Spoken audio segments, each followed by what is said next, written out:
Good afternoon, everyone, and welcome to the Daily Volatility Box report for January 7th, 2020. We are TOSindicators.com, home of the Volatility Box. For today's video, we're going to start off by talking about what just happened in the markets, which is the rocket attack on the Al-Asad Airbase in Iraq by Iran. And so we can see the markets have reacted pretty drastically to this. All of our indices have started to tank down lower, while we have gold and the bond and crude, as well as the bonds, if we load that up, shooting higher. And so if we pull up our blog post, we've captured in the actual percentages as of writing this note at 4:20 p.m. Pacific time. And so we have the S&P, the Dow, the Nasdaq, and the Russell all down anywhere between 1.3 and 1.5%. And for the 30-year bond, crude, as well as gold, we have them up in various degrees, with the 30-year being up the least versus crude, which has just shot up, which makes sense given the actual news and the attack in the Middle East and what this might do to the supply of crude, as well as just sort of the volatility around crude. And then we have gold going up as well at 2.2%. And so for anyone looking to participate in after hours markets today, the volatility box will be pretty useful, I think, once we start to have a little bit more stable market conditions, where you can then either start to look to see if this was an overreaction where you have an ability to buy the dip, or if you're looking to continue in the same trending direction, then you can start to use the short levels only on the indices, as well as the long levels only on gold, the 30-year bond, along with crude. And you may even find that conservative volatility box will work better right now, especially given the volatility we're seeing.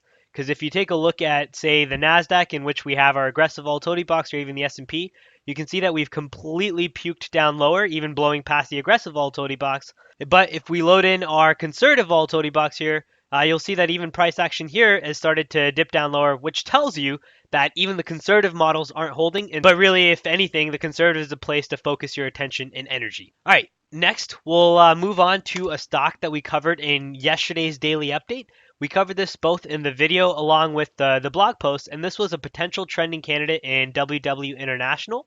And so if we load up our stock volatility box here, and we're on a 3-minute chart, then what we can see is our trigger for a potential trending candidate happened in the first 3 minutes of the market open. What we're typically looking for is that price action breaches above what would have been our stop yesterday, and that tells us, if that happens in the first 15 minutes, that hey, the move in WW only halted here just because price started to exhaust, but there's still more momentum left behind the stock, which means that there might be a potential move up higher.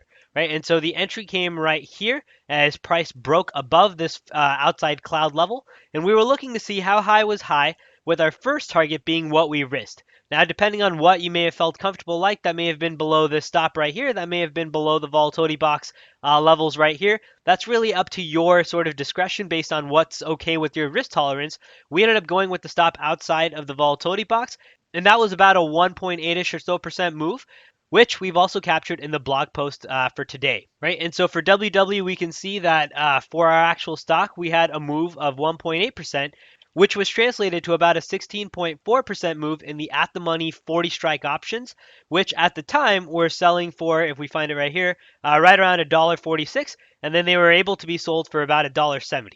So that's one way that you could have used options to play this move, or you could have used stock as well if you wanted to avoid the whole idea of having to worry about options pricing. Once again, the focal point for today's video is going to be this after hours activity with that rocket strike, and we're going to see what kind of activity plays out in the markets. It should be a very volatile evening, and so if you are looking to trade, make sure you're a little bit more careful and cautious, which is why that conservative volatility box might be useful. And if you're looking to, say, just sit on the sidelines, this is still a decent market to start to observe volatility and just start to train your eyes when the market's moving really fast, so that when the market does slow down, hopefully when it slows down, that becomes really slow motion for you, where you're used to seeing the market react a little bit further, where everything now just starts to look slower and you can make decisions a little bit quicker, more efficiently, and probably smarter decisions.